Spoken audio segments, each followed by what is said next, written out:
રાજ્યભરમાં ચકચાર જગાવનાર ભાજપના પૂર્વ ધારાસભ્ય જયંતિ ભાનુશાળીની હત્યા કેસમાં 5 લોકો સામે ફરિયાદ નોંધાઈ છે। મૃતક જયંતિ ભાનુશાળીના ભત્રીજા સુનિલે શકમન તરીકે છબીલ પટેલ, તેમના પુત્ર જયંતિ ઠક્કર, સિદ્ધાર્થ, મનીષા ગોસ્વામી સહિત એક દલિત આગેવાન સામે પણ ફરિયાદ નોંધાવી છે। રેલવે પોલીસે સિવિલ હોસ્પિટલમાં જઈને મૃતકના સ્વજનો પાસેથી આ ફરિયાદ નોંધી છે। સુનિલે તમામ લોકો હત્યામાં સંડોવાયેલા હોવાનો આક્ષેપ પણ કર્યો, જે બાદ રેલવે પોલીસની સાથે સાથે સ્થાનિક કચ્છ પોલીસ પણ તપાસમાં જોડાઈ ગઈ છે। કચ્છ પોલીસે વિવિધ ટીમ બનાવીને સાવખિયાળી, ગાંધીધામ, ભચાઉ અને ભુજમાં તપાસ શરૂ કરી છે।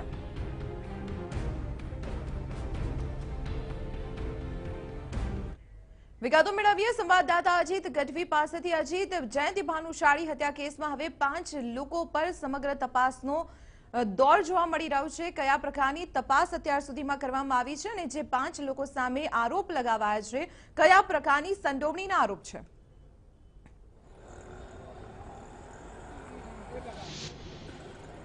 જી દીપાલી, જે પ્રમાણે ભાજપના કદ્દાવર નેતા જયંતિ ભાનુશાળીની હત્યા કરવામાં આવી હતી અને સમગ્ર જ આ મામલાનો તપાસમાં એટીએસ, સીઆઈડી ક્રાઇમ અને રેલવે પોલીસ જોડાઈ હતી। ત્યારે જયંતિ ભાનુશાળીના જે ભત્રીજા છે સુનિલ, એમના તરફથી સિવિલ હોસ્પિટલ ખાતે ફરિયાદ નોંધવામાં આવી છે। 5 જેટલા જે લોકો છે, શકબંધમાં આરોપીઓ છે, એમની સામે ફરિયાદ નોંધાઈ છે। મહત્વની બાબત એ હતી કે સ્થાનિક એમના જે સગાવાલા તરફથી એમની પાસેથી મળતી માહિતી મુજબ જયંતિ ભાનુશાળી વર્ષોથી જ અહીંયાથી ભુજ ટ્રેનમાં મુસાફરી કરતા હતા અને ત્યાંથી પણ અહીંયા એકલા જ અવર જવર કરતા હતા। એટલે જેને લઈને ક્યાંક ને ક્યાંક જે આરોપીઓ છે એમની જે ગતિવિધિ ઉપર 100% નજર હતી અને એને લઈને જ આ ઘટનાને અંજામ આપવામાં આવ્યો હતો। ત્યારબાદ લાંબા સમયથી જયંતિ ભાનુશાળી જે વિવાદો સાથે ઘેરેલા હતા અને જે સામે જે લોકો હતા એ શકમંદમાં, ખાસ કરીને છબીલ જે પટેલ છે, મનીષા છે અને એના સહિતના બાકી જે અન્ય લોકો છે એમના વિરુદ્ધમાં જે ફરિયાદ નોંધાવવામાં આવી છે। મહત્વની બાબત એ છે કે એમના ભત્રીજા છે એ આના ફરિયાદી છે।